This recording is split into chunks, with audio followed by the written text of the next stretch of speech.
students.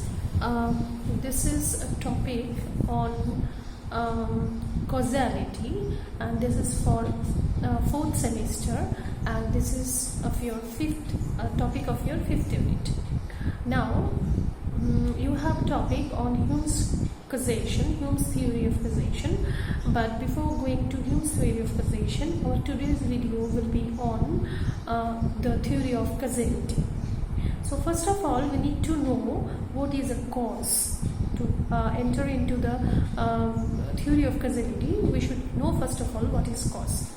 Now, according to empiricists, a cause is the invariable antecedent of the effect. Causal relation is nothing beyond this invariability of antecedents.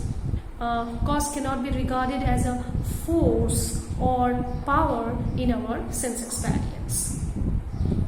Further, things cannot be given in our experience, and therefore it is not possible for us to say what will happen in future. Now, Hume himself was a thoroughgoing empiricist, and he does not admit that the cause is any force or energy, nor does he admit any necessary connection between cause and effect. Another empiricist, Locke, regards that cause is a power, but Hume contains that we experience merely the succession of events. We never perceive any necessary relation between them. So, causality is nothing more than uniformity of succession among events, and cause is nothing but the invariable antecedent of the effect. Now, there is no objective necessity in nature between cause and effect. We observe repeatedly one event is followed by another.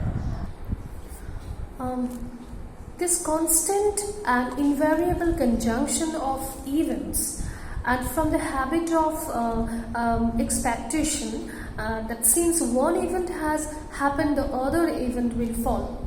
One event has happened, the other event will follow.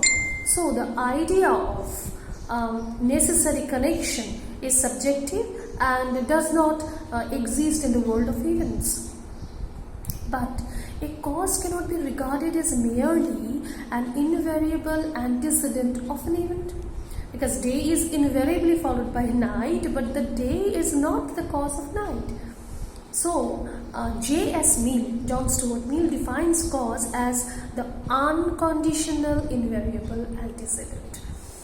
In this definition, Mill indirectly introduces the notion of power into the idea of causality, because unconditionality of an antecedent implies necessary connection between cause and effect. Now, Immanuel Kant holds that experience does not give us the idea of causality. Causality is a priori category of understanding which is applied to experience to interpret it. So, according to Kant, causality is subjective category and applies to phenomena only. Now, talking about Hegel.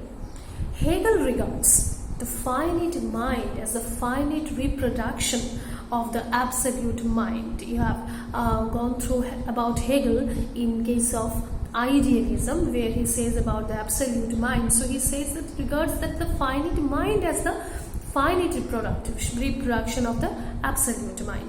The world or nature is the objective expression of the absolute or divine mind, you can say.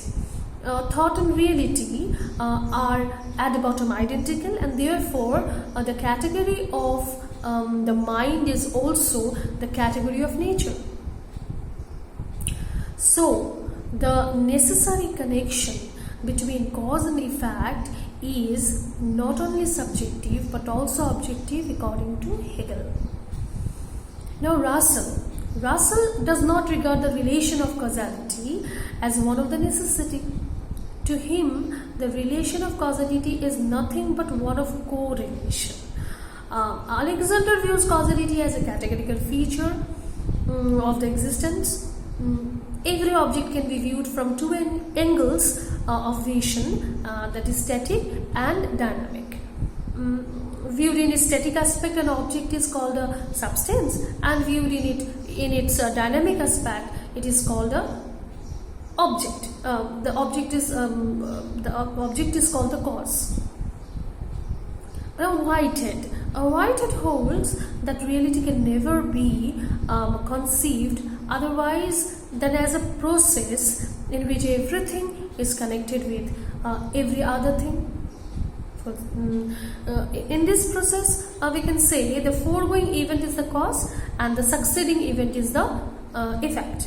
Thus, according to Whitehead, causal relation is an objective relation. So, we have gone through different philosophers who talked about causation in different ways.